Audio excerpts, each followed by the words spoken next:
I went on her Twitter site today to find out how many followers she has, but apparently I'm not one of them because I'm blocked.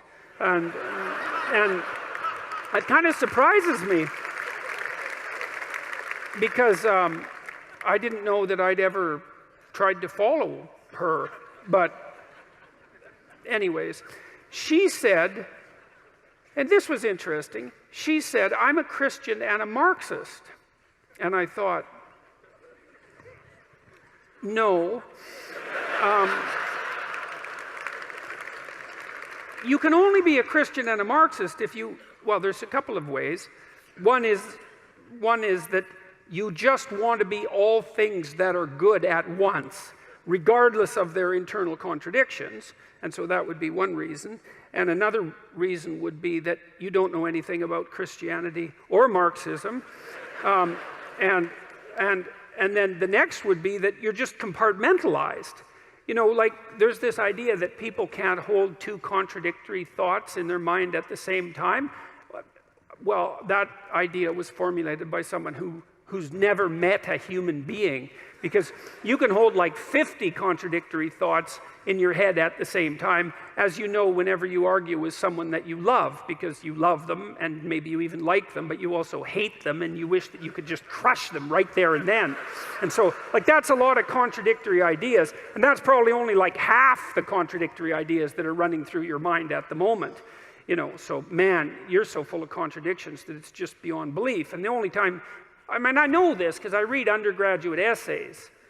And what's interesting about undergraduate essays is it's so interesting because the undergraduate will make a claim in paragraph 1, and then in paragraph 7 will make the opposite claim, and they won't notice that they're intellectually incommensurate. And you know, that might happen 30 times in the essay.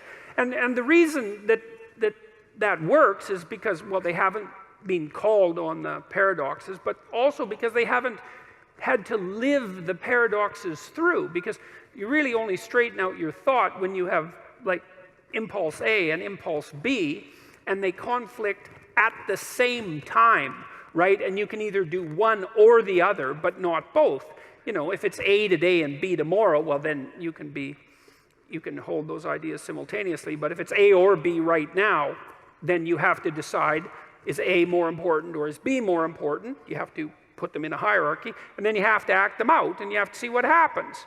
And so then you find out if you're full of contradictions, and part of the way that you iron out your contradictions, which is very, very hard to do, is that you go out and you do a whole bunch of things in the world, like Socrates did. You go out and you have your adventure in the world, and you put your ideas to the test, and those that work out in a paradoxical or counterproductive manner you dispense with or put lower on the priority list or something like that. And that's how you discover that, you know, you can't hold incommensurate views simultaneously.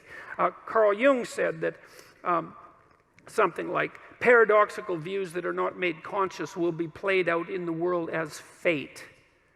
And that's really worth thinking about too. So if you have your, let's call it your typical negative experience, you know, this thing that just seems to just keep happening to you, bad luck, let's call it, it's highly probable that there's a set of ideas that are occupying you, preoccupying you, possessing you, that are driving you in this direction continually, and that you can't or won't work out the contradiction, and as a consequence, you know, maybe you think every woman is your mother, and you haven't noticed that you think that, and that you know, and it is something that people think, because women are, or mothers are women, and it's not a bad initial template, but you know, you gotta modify it to some degree. And you know, if that's an unconscious idea that you have and you continue to play it out, you may run into your continual, habitual negative experience with women, and you'll wonder what the hell is wrong with women, but it isn't the women that has the problem, it's you. And you know, if you run into problems with women all the time, then it's highly probable that the problem is you. So